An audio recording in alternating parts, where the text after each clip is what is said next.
Hoy entonces vamos a trabajar el proceso de conceptualización y para eso vamos a ver, digamos, cuáles son los aportes de la teoría sociohistórica de Lev Vygotsky en la enseñanza de la historia en el nivel secundario. Tenemos que pensar entonces que la conceptualización puede ser pensada como uno de los fines específicos de la educación secundaria. Esto es, digamos, el desarrollo de una capacidad cognitiva que nos permite captar los fenómenos de la realidad en su complejidad, en sus relaciones y nexos. Y que esta posibilidad de conceptualizar va a ser fundamental para lo que es la transformación de las funciones mentales. Es decir, el logro de un dominio de la percepción voluntaria, de la atención dirigida conscientemente por el sujeto, de una memoria elaborada y estructurada a partir de lo que vamos a denominar hoy el pensamiento conceptual. Tenemos que ver entonces qué es un concepto, tenemos que diferenciarlo del sentido común de los docentes habitual, que es la confusión entre conceptos científicos y definiciones. Luego, prestar clara atención a lo que es la visión dialéctica del concepto que nos presenta Vygotsky. Es decir, un concepto no es solamente la enunciación lógico-verbal de un fenómeno en su abstracción, sino que debe ser unido a los aspectos prácticos, a los aspectos concretos, a los aspectos que, digamos, que reconvierten al concepto en una realidad otra vez empírica. Entonces, vamos a hacer, digamos, una presentación de cómo se hace una reconstrucción conceptual, vivificando los aspectos lógicos verbales del concepto con sus sustratos empíricos, visuales directos, vivenciales, sensoriales, perceptivos, emotivos. Solo así un concepto logra operatividad. Solo así un concepto logra su potencia de acción. Es decir, que se pueda pensar mediante ellos. Vamos a empezar, además, esta reflexión con un extracto de un ensayo de Borges que se titula El libro. Vygotsky sí hablaba de los instrumentos culturales como mediadores de la acción mental, como potenciadores de la acción mental. Borges nos habla de que el libro es de los diversos instrumentos que el hombre ha creado el más asombroso, ya que, sin duda, los demás instrumentos son extensiones de su cuerpo. Dice Borges, el microscopio, el telescopio son extensiones de su vista. El teléfono es extensión de su voz. Luego el arado y la espada, extensiones de su brazo. Pero el libro, dice Borges, es otra cosa. El libro es una extensión de la memoria y la imaginación. Los libros son una extensión de la memoria y la imaginación porque una parte muy importante de ellos portan los conceptos disciplinares. Es decir, son en realidad instrumentos que median, que nos traen, que transmiten las creaciones que la humanidad ha realizado, condensando el conocimiento, los descubrimientos que las distintas ciencias han logrado. Los conceptos científicos, los conceptos históricos, los conceptos de la geografía, los conceptos de la antropología, de la sociología, de la física, la química, la biología, son mediadores fundamentales que reorganizan las funciones mentales. Esto es, que la percepción, la atención y la memoria se transforman gracias al pensamiento conceptual. Solamente cuando mi atención y mi percepción funcionan mediadas por conceptos disciplinares, mi atención y mi percepción se vuelven voluntarias y categoriales. ¿Qué quiere decir? Se organizan para comprender un fenómeno y atender y percibir un fenómeno, pero de acuerdo al conocimiento acuñado, logrado en la historia cultural de la humanidad. Cuando yo veo, digamos, por ejemplo, una planta, un animal, cuando veo un mismo ser humano, ¿sí? Yo puedo ver, digamos, un ser, pero puedo no distinguir, digamos, cuáles son sus cualidades, cuáles son, digamos, la multiplicidad, la riqueza de su conformación. No entender, digamos, cuáles son las funciones que cumple, no entender las relaciones que tiene. Veo, digamos, si no sé nada, veo un árbol, y veo un árbol así genérico, categorial, y digo, me da sombra, me da un fruto, no me da nada. Pero si yo veo un árbol de forma mediada por las categorías de la botánica o de la ecología, entonces sé todas las funciones, todas las relaciones que entrama ese árbol con su ecosistema, lo que me aporta a mí, además de lo evidente que puede ser la sombra, un fruto, y por ejemplo comprendo, digamos, las funciones de oxigenación que tiene un árbol. Es decir, los conceptos entonces transforman mi percepción, mi atención y le proporcionan a mi memoria un fundamento, una base sólida para que mi memoria pueda recuperar los saberes de forma organizada y relacionada. El problema de la conceptualización, en parte, está dentro del propio sistema de enseñanza, del propio sistema educativo. Históricamente, los profesores hablaron de conceptos y dijeron, este alumno no conceptualiza porque el alumno no podía reproducir verbalmente definiciones. O más simplemente, porque el alumno no había estudiado lo suficiente para recordar de memoria un término o una definición. Entonces decían, este alumno no conceptualiza cuando el alumno no repite de modo casi idéntico definiciones. Pero eso no es un concepto, eso no es conceptualizar, está muy lejos de ser una conceptualización. Primero, que en los ámbitos académicos se confunden conceptos con definiciones. ¿Qué es una definición? Una definición implica, ¿sí?, una idea abstracta que tiene un contenido restringido. Una definición, dentro de la lógica clásica, intentaba alcanzar el máximo de extensión. Y vamos a un ejemplo. El ser humano es un ser mortal o es mortal. Hablar entonces, definir al ser humano como mortal o como racional, implica abarcar a la mayor cantidad de individuos que puedan organizarse bajo esa definición. Pero cuando yo digo solamente del ser humano que es mortal o racional, en realidad yo estoy perdiendo la comprensión y alejándome de la complejidad y la multiplicidad de los individuos humanos. O sea, que yo diga que Gabriela es un ser humano y por lo mismo es mortal, no dice nada de Gabriela. Es decir, gana, dice de muchos seres que son mortales, pero no dice nada propiamente de la multiplicidad, diversidad, complejidad de cada ser individual. Entonces las definiciones no son aptas para la comprensión. Naturalmente no nos ayudan a comprender nada. Simplemente nos ayudan a categorizar de modo muy general los fenómenos de la realidad. Entonces yo tengo como cajoncitos donde voy metiendo adentro los distintos fenómenos que defino.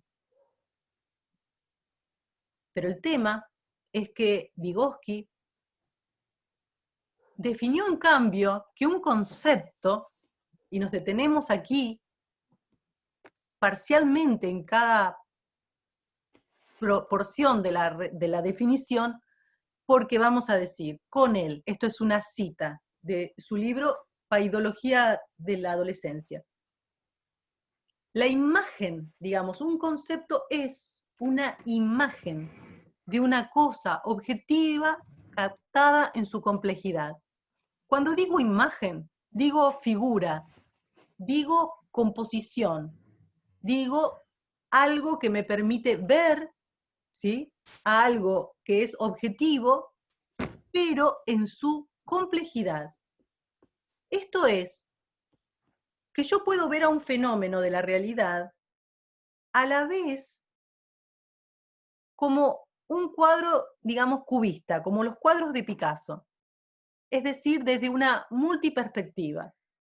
Quiero decir que yo lo puedo ver al mismo fenómeno en su aspecto, por ejemplo, si hablamos de un fenómeno histórico, en sus aspectos culturales, económicos, sociales, políticos.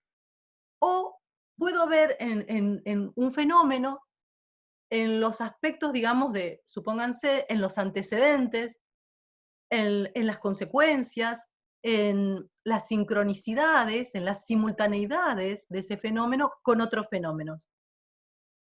En realidad, un concepto, entonces, vuelvo a repetir, es la imagen, pero de una cosa, digamos, multiperspectivista, captada en su complejidad, es decir, en sus múltiples aspectos, en los múltiples aspectos que lo conforman. Para eso, tenemos que llegar a conocer un objeto o un acontecimiento o un fenómeno en todos sus nexos y relaciones. Para eso, es decir, nos tiene que mostrar como algo, por ejemplo, la Revolución de Mayo, presenta nexos y relaciones con un antes, con un después, con un durante, con un simultáneo, que son las invasiones napoleónicas, por ejemplo, en Europa, y, digamos, en los distintos aspectos de la realidad social, económica, cultural, política. Tan solo cuando nosotros podemos reconstruir y sintetizar verbalmente la diversidad de una imagen total, y acá viene la diferencia, mediante múltiples definiciones, surge en nosotros el concepto. La conceptualización no es un acto verbal solamente. La conceptualización es la construcción en nuestra mente o la reconstrucción en nuestra mente de una imagen que nos permite comprender a un fenómeno en su complejidad. Por lo tanto, imagínense que esto es un proceso. Conceptualizar es un proceso. No se puede dar de una sola vez. Es decir, no es se para el profesor en el frente o donde esté en el Zoom y explica. Y ahí transmite un concepto a los estudiantes. No, porque conceptualizar es un acto de pensamiento. Elaborar entonces un concepto en nuestra mente, que se elabore, que se reconstruya, implica, significa, nos dice Vygotsky, descubrir, y ahí hay una palabra clave, descubrir la serie de nexos y relaciones que el objeto, el fenómeno, el acontecimiento dado tiene con una proporción de la realidad. Es decir, el concepto permite la comprensión profunda, permite la construcción de una imagen mental y no simplemente la reproducción verbal. Hay un proceso entonces intenso y complejo que cada sujeto debe realizar para conceptualizar y que no se da espontáneamente y que no se da por sí solo, que interviene el proceso de enseñanza y esto que habíamos llamado la estructuración de una zona de desarrollo próxima, es decir, un diseño didáctico específico. Vygotsky tiene una visión dialéctica de los conceptos, es decir, Un concepto no es solamente el conjunto de definiciones verbales que sintéticamente explican un fenómeno de la realidad, sino que el concepto, según la lógica dialéctica, incluye lo general, que es el enunciado lógico-verbal, y abstracto, que nos permite categorizar una realidad, más algo particular, un caso, un ejemplo, una historia de vida concreta. Entonces, la conceptualización necesita siempre una dinámica que se mueva entre lo abstracto y lo concreto, lo general y lo singular. No hay conceptualización ni concepto de otro modo para Vygotsky. Entonces, vamos a hablar de la necesidad de una reconstrucción conceptual. Pensemos, primero, la conceptualización originaria que se produce en el campo de una ciencia, de una disciplina como la historia, es siempre el desprendimiento de un campo empírico. Ese desprendimiento de categorías, de un campo empírico real, histórico real, se da en un proceso paulatino de abstracción de ciertas cualidades, condiciones diferenciales de un fenómeno. El historiador, entonces, ¿no?, categoriza, conceptualiza la Revolución de Mayo realizando una abstracción dentro del tumultuoso y los tumultuosos acontecimientos de un periodo de tiempo. Entonces, dice, estos son los antecedentes de la revolución, es decir, donde está el germen que va a llevar al proceso revolucionario, que tendrá que ver con factores, digamos, del virreinato del Río de la Plata, factores internos y factores externos. Luego, empieza a secuenciar y trabaja con la crónica, con documentos, con fuentes de la historia, con testimonios, y abstrae otra vez y categoriza hechos históricos. Y dice, bueno, aquí, digamos, el cabildo abierto, aquí la primera junta. ¿Qué nos queda de todo ese esos tumultuosos acontecimientos revolucionarios, esa efervescencia social, las luchas internas, las tensiones, los padecimientos? ¿Qué nos quedan? Títulos, nada más que títulos, y breves definiciones que se relacionan entre sí. Pero cuando yo me pongo en contacto, entonces, con una conceptualización, me encuentro con algo que ha sido despojado de los planos analógicos, vivenciales, concretos, sensoriales y visuales directos de una realidad histórica que fue producida y padecida por un conjunto de personas. Es decir, me pierdo la dramaticidad del acontecimiento histórico. Enseño una guerra, enseño una revolución, enseño un proceso de conformación de un Estado-nación, y cuando enseño, por lo general, la historia, enseño títulos. Pero eso para los estudiantes necesita, digamos, ser reconstruido dentro de las clases.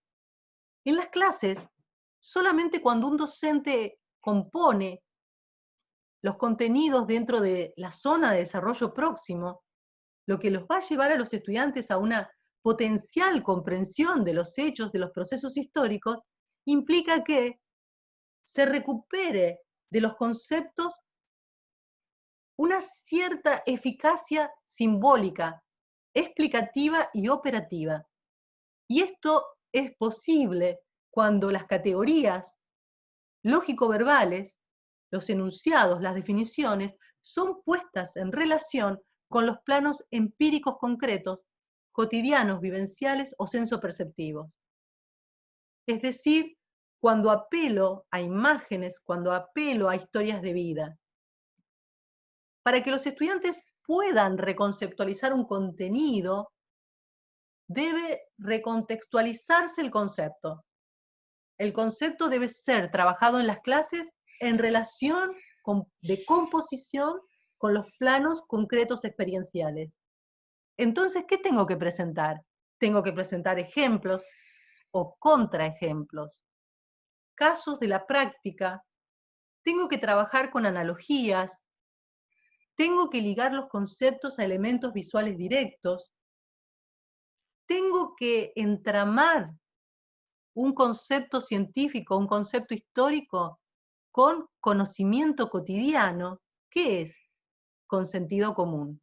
Es decir, con eso que se reproduce de un concepto, reduciéndolo dentro del sentido común, pero que es la expresión que, digamos, se emplea dentro de lo cotidiano y que hace referencia a esto que tratamos de enseñar y complejizar, con problemas empíricos y eminentemente con la dimensión humana, la dimensión de lo biográfico o de las historias de vida.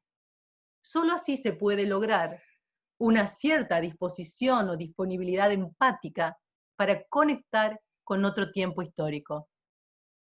Por ejemplo, si yo quiero trabajar la Edad Media, no tengo que manejar a lo mejor o presentar los contenidos, esos que nos dicen de la visión teocéntrica o, digamos, de la oscura Edad Media, sino que puedo remitir a la cultura popular, ¿sí? A la infancia, a las supuestas, de lo que hubieran sido las adolescencias que no eran, y la infancia que no era en la Edad Media, ¿sí? A las costumbres, a los trabajos, a las cuestiones que tienen que ver con la vida cotidiana y que nos dan una dimensión de lo humano, de la vida humana en aquella época.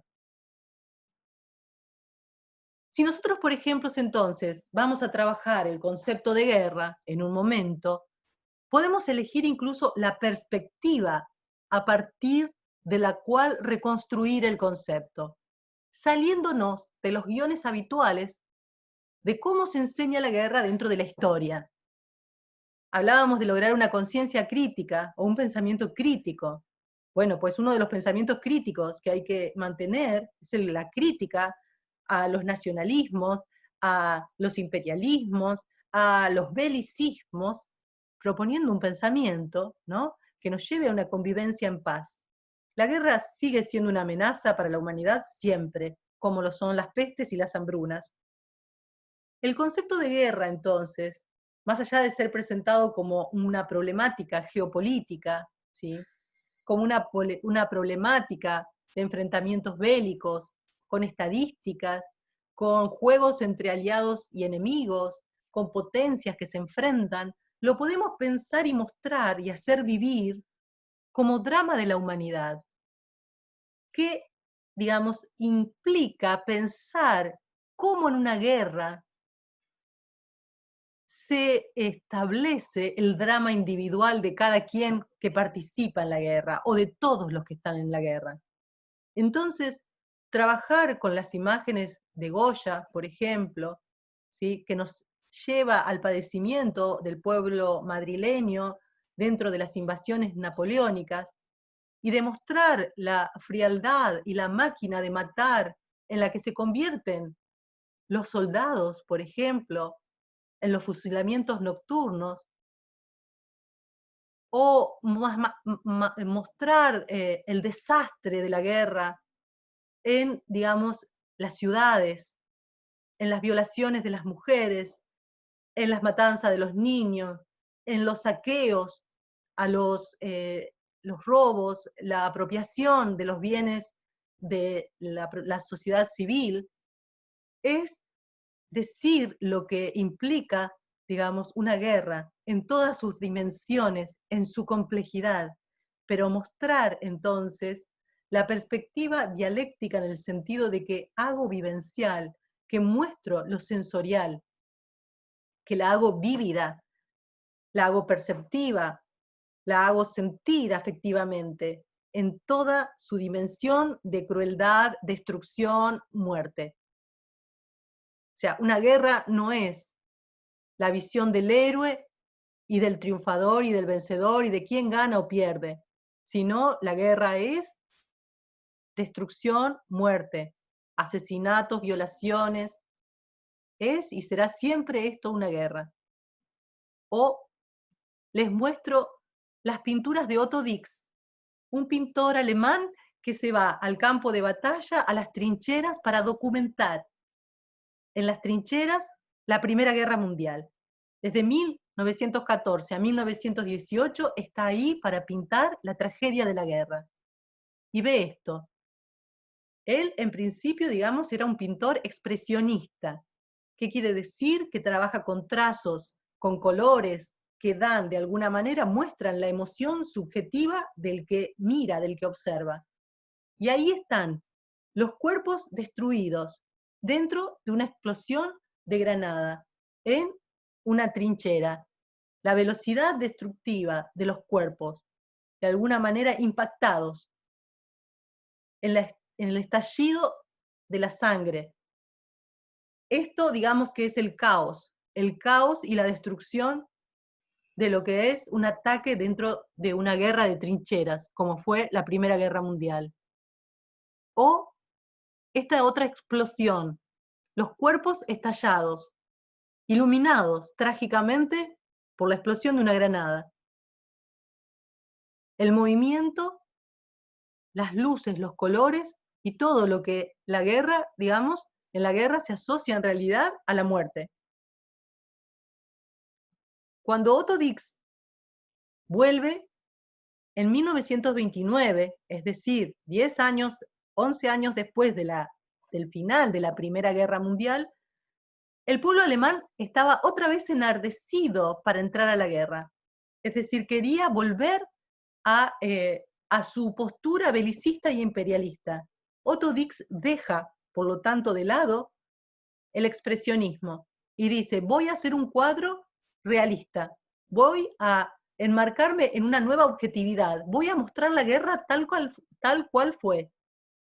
La guerra no tiene nada que ver con la heroicidad, la guerra tiene que ver con cadáveres pudriéndose, con piojos, ratas que se comen los cuerpos. La guerra es caos, destrucción, muerte, sangre. Por último, tenemos a Picasso. Más allá del Guernica, que es para trabajar y que muestra también el drama que sufre una población civil ante el bombardeo aéreo en una noche, ¿sí? El pueblo de Guernica, que es un clásico ya para ser trabajado. Hay otras dos obras que nos muestran, en este caso, Masacre en Corea. Es decir, estamos en 1951, la guerra de Corea del Norte y Corea del Sur, en medio y en el contexto de la Guerra Fría, es decir, post Segunda Guerra Mundial. Ahí vemos los cuerpos totalmente armados de los soldados, también en una actitud de fusilamiento, haciendo una cita del cuadro de Goya. Y por el otro lado, la población civil, pero en este lado encarnada en las mujeres y los niños, mujeres embarazadas y cuerpos desnudos, totalmente desvalidos frente al armamentismo de la guerra. Entonces, nosotros así podemos trabajar esto, la base, la cuestión, digamos, empírica, vivencial, dramática de los acontecimientos históricos. La guerra también de Pablo Picasso, llena, digamos, de simbolismos que tienen que ver con la agresividad, la violencia, la crueldad. La cuestión, digamos, de los cuerpos en actitudes totalmente destructivas de otros. Vemos, digamos, esos cuerpos enardecidos, oscuros, los caballos usados como máquinas de matar, como máquinas de avanzar en la guerra, enceguecidos los hombres por esta, digamos, máquina de matar que los incluye, los envuelve, ¿sí? Y los toma sus cuerpos. La actitud de la violencia extrema que encarna una guerra. Hay libros que mando a hacer también, profe. ¿En dónde? En la imagen. Perfecto, volvemos acá. A ver, muy bien, ahí hay libros. Exacto. Ahí el amarillo que ves. Bien, esto me remite, en realidad, a una de las obras que se puede trabajar la guerra, que es muy anterior, que es un cuadro de Pablo Rubens. Se llama justamente y da origen a toda esta tradición de Goya, Dix y Picasso, que se llama Los desastres de la guerra. Interesantísimo el cuadro de Rubens, los desastres o los horrores de la guerra, según la traducción. En el cuadro de Rubens hay una alegoría, es una alegoría con personajes mitológicos, donde está el dios Marte, que sale furioso, que está perseguido por Venus, por la diosa Venus, que trata de pararlo, y Marte va pisoteando todos los elementos de la cultura. Están la arquitectura, la geometría, la música, todos siendo pisoteados por la guerra. En este sentido, la cultura sufre, digamos, un trauma totalmente destructivo en las guerras. Además, fíjense cómo cuando no se trabaja lo que es una guerra, cada generación puede caer, digamos, en los encantamientos trágicos de lo que es un nacionalismo que convoca la heroicidad, ¿no? La epopeya, digamos, del héroe trágico, como un Aquiles, por ejemplo, en donde los soldados creen, digamos, los soldados, los ciudadanos, como en la Alemania de pre-Primera Guerra Mundial, que los profesores universitarios proclamaban la guerra como elemento de transformación cultural. Es decir, que toda guerra lleva de alguna manera una potencia positiva que permite transformar la sociedad. Y en el caso de los profesores universitarios alemanes, pensaban que tenía una potencia, digamos, de transformación que llevaría abajo, digamos, que haría caer, por ejemplo, el poder de la burguesía. Entonces, en ese sentido, proclamaban la guerra como una potencia transformadora de la cultura. Todos los alemanes jóvenes, intelectuales, que fueron a la Primera Guerra Mundial, fueron con la idea del héroe, es decir, de convertirse en un héroe. Cuando Otto Dix, antes de ir a la guerra, él pinta, por ejemplo, autorretrato como Marte, es decir, él se pinta a sí mismo como el dios Marte, que es el dios de la guerra. O hace una pintura que se llama El Cañón. Muchos de todos los intelectuales que van a la Primera Guerra Mundial, lo que comprueban al día de estar en las trincheras, al día de estar en el frente, es que la guerra no tiene nada que ver con la heroicidad, digamos, con la cuestión de los ánimos y la euforia bélica que se siente cuando hay una guerra que está por, digamos, supuestamente que está por lucharse para defender la propia nación. Entonces hay una recurrencia, ¿no?, en la vivencia de las jóvenes generaciones que son convocadas para la guerra, y hay también una recurrencia en la historia cultural de las artes que nos viene a decir esto: cuidado, la guerra no tiene nada que ver con la heroicidad, con la victoria, no tiene nada que ver con esto, digamos, de creerse que alguien tiene que luchar y vencer sobre otro. La guerra es destrucción, muerte y exterminio para todos los que participan en ella. Bien, voy a finalizar esta clase porque vamos a continuar la clase que viene con conceptos espontáneos y conceptos científicos para seguir, digamos, elaborando esto de cómo ha de ser una clase a la luz, digamos, de generar un genuino proceso de conceptualización.